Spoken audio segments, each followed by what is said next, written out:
सांप, ये नाम सुनकर भी कितना खतरनाक लगता है ना। और अगर गलती से ये हमारे आसपास दिख जाए तो हमारी नींद तक उड़ जाती है। वैसे तो हमारे शहरों और गांवों में पाए जाने वाले सांप आकार में बहुत ही छोटे होते हैं, लेकिन हमारी इस पृथ्वी पर कुछ ऐसे सांप भी पाए जाते हैं जिनको सिर्फ तस्वीरों में ही देखने भर से किसी के भी रोंगटे खड़े हो जाएंगे।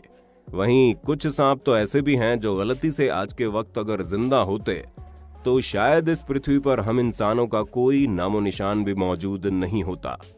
और आज हम इस वीडियो में आपको बताएंगे दुनिया भर के 2 ऐसे विशालकाय और खतरनाक जीवों के बारे में जिनके विशालकाय शरीर और उनकी असीम ताकत को जानकर आपके लिए यकीन करना मुश्किल हो जाएगा कि क्या सच में पृथ्वी कभी ऐसे जीवों का घर हुआ करती थी। लेकिन अगर आप हमारे चैनल पर नए हैं और अब तक आपने हमारे चैनल को सब्सक्राइब नहीं किया है तो जल्दी से हमारे चैनल को सब्सक्राइब करके बेल आइकन को ऑन कर देना, क्योंकि हम ऐसे ही इंफॉर्मेटिव वीडियोस आपके लिए लाते रहते हैं। भले ही दुनिया का सबसे बड़ा सांप सुनते ही हमारे मन में एनाकोंडा की तस्वीर आ जाती है, एक ऐसा विशालकाय सांप जिसका तांडव हम सभी ने फिल्म एनाकोंडा में बहुत अच्छी तरह से देखा है। और वहीं दूसरी तरफ वर्तमान दुनिया का सबसे बड़ा मगरमच्छ लोलांग। लेकिन आपको जानकर हैरानी होगी कि पृथ्वी पर एक समय एक ऐसा सांप और मगरमच्छ की प्रजाति मौजूद थी जिसके सामने एनाकोंडा जैसे विशालकाय सांप या फिर लोलांग जैसा विशालकाय मगरमच्छ भी बच्चे जैसा लगता था। हम बात कर रहे हैं सांपों की अब तक की सबसे बड़ी प्रजाति टाइटेनोबोआ की और मगरमच्छ की अब तक की सबसे बड़ी प्रजाति क्रोनोसोरस की। एक वक्त था जब पानी हो या फिर जमीन, पृथ्वी पर मौजूद हर इलाके में इन्हीं 2 खतरनाक जीवों का आतंक था। दुनिया के हर जीव इन 2 खतरनाक जीवों से डरते थे। ऐसे में सवाल उठना लाजमी है कि अगर गलती से भी ये जीव अब तक जीवित रहते तो क्या पृथ्वी पर हम इंसानों का कोई वजूद बच पाता? क्या हम इंसान इन 2 खतरनाक दानवों के बीच अपनी जिंदगी को बचा पाते? तो चलिए देखते हैं क्या होता अगर ये आज भी जिंदा होते। सबसे पहले बात करते हैं टाइटेनोबोआ की, जो आज से करीब 600 लाख साल पहले पृथ्वी पर रहा करते थे, जिन्होंने हमारी पृथ्वी पर करीब 1 करोड़ सालों तक अकेले राज किया है। यानी कि लगभग 1 करोड़ सालों तक हमारी पृथ्वी पर टाइटेनोबोआ से बड़ा और अधिक मजबूत कोई जीव ही नहीं था। टाइटेनोबोआ का आकार 45 फीट से ज्यादा और वजन 2 टन के बराबर होता था। अब आप सोच सकते हैं कि इतना भारी भरकम वजन वाले शरीर के साथ यह खतरनाक सांप कितना भयंकर दिखता होगा। इसकी लंबाई का अंदाजा आप इस बात से ही लगा सकते हैं कि अगर एक कतार में 8 ट्रक को खड़ा कर दिया जाए तो इस सांप की लंबाई के बराबर भी नहीं हो पाएगा।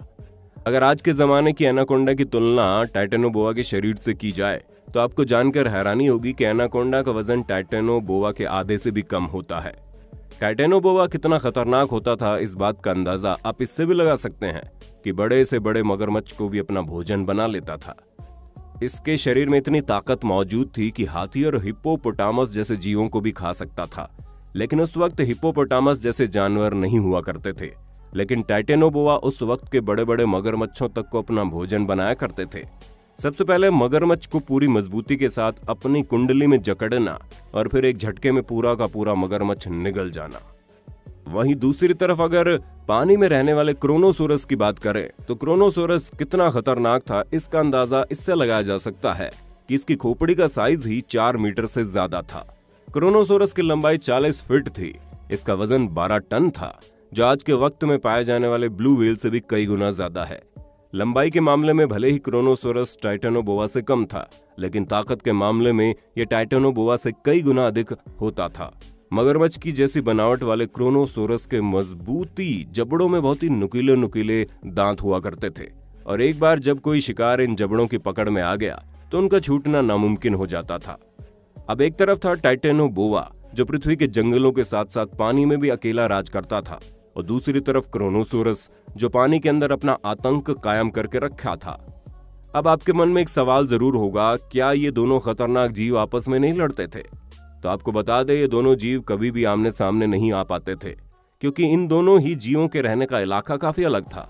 एक तरफ जहां क्रोनोसोरस ठंडे समुद्री इलाकों में रहना पसंद करते थे, तो वहीं दूसरी तरफ टाइटेनोबोआ पृथ्वी के गर्म इलाकों में रहना पसंद करते थे।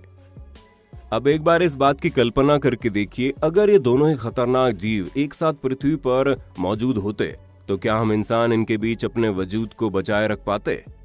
या फिर क्रोनोसोरस और टाइटेनोबोआ का आतंक मानवों की प्रजाति को हमेशा के लिए खत्म कर देता? रिसर्चर्स की माने तो अगर टाइटेनोबोआ हमारी पृथ्वी पर मौजूद रहता तो वो भूमध्य रेखा की तरफ पाए जाने वाले देशों में रहना पसंद करता। मतलब कि ये सांप कोलंबिया और उसके आसपास के देशों में देखने को मिलते, क्योंकि वर्तमान में वहां का मौसम ही ऐसा है जहां पर टाइटेनोबोआ आराम से रह सकते थे।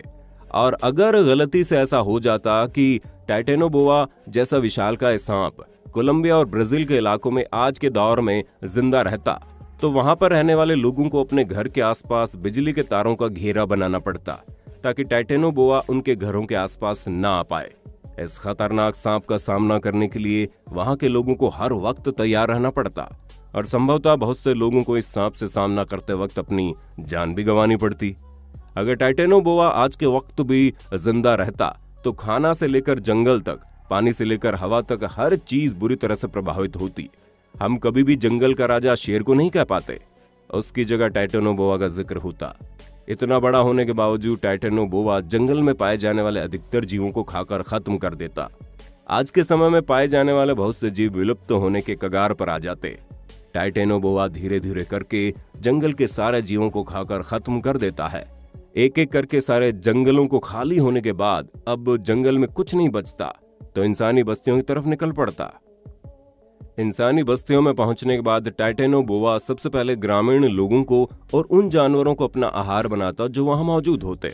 जब गांव पूरी तरह से खत्म हो जाता तब इंसानों के बसाए शहरों की तरफ मुड़ जाते। सबसे पहले एक इंसान और फिर पूरा का पूरा परिवार। टाइटेनोबोआ धीरे धीरे पूरे शहर को अपनी चपेट में लेने लगता और अब टाइटेनोबोआ का टकराव होता कुदरत के सबसे खतरनाक क्रिएशन से, यानी कि हम इंसानों से। भले ही आप सुनने में थोड़ा अजीब महसूस करेंगे, लेकिन इंसानों से बेरहम जीव इस पृथ्वी पर कोई भी नहीं है। शुरुआत में भले ही टाइटेनोबोआ हम इंसानों के ऊपर हावी हो जाते, लेकिन समय के साथ साथ हम इंसान टाइटेनोबोआ से लड़ना भी सीख जाते और हो सकता है हम इंसान इस भयंकर बड़े सांप को पकड़कर चिड़ियाघर के शोकेश में रखकर ऐसा ही पैसा कमाना शुरू कर देते जैसा आज करते हैं। यहाँ तक कि टाइटेनोबोआ के रंगीन चमड़ों का गोरख धंधा भी शुरू हो जाता। उधर जंगली इलाकों में टाइटेनोबोआ से बचने के लिए बड़े बड़े जानवर ठंडे इलाकों की तरफ भागने लगते। गर्म इलाकों के जंगल पूरी तरह खाली हो जाते, जिससे जंगल और जंगल का वातावरण पूरी तरह से खराब हो जाता। वहीं दूसरी तरफ बात क्रोनोसोरस की करें तो ये भारी भरकम समुद्री दानव समुद्र के इलाकों पर अपना कब्जा जमाए रखता। ब्लू व्हेल और शार्क जैसी बड़ी से बड़ी मछलियां भी क्रोनोसोरस से बचने के लिए एक जगह से दूसरी जगह भागती फिरती।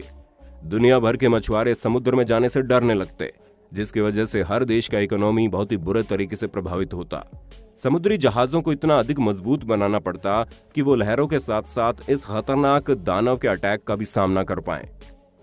इतना ही नहीं, समुद्री इलाकों की निगरानी करने वाले सुरक्षा जवानों को घुसपैठियों के साथ साथ समुद्र के इस विशालकाय दानवों का सामना करने के लिए भी तैयार रहना पड़ता।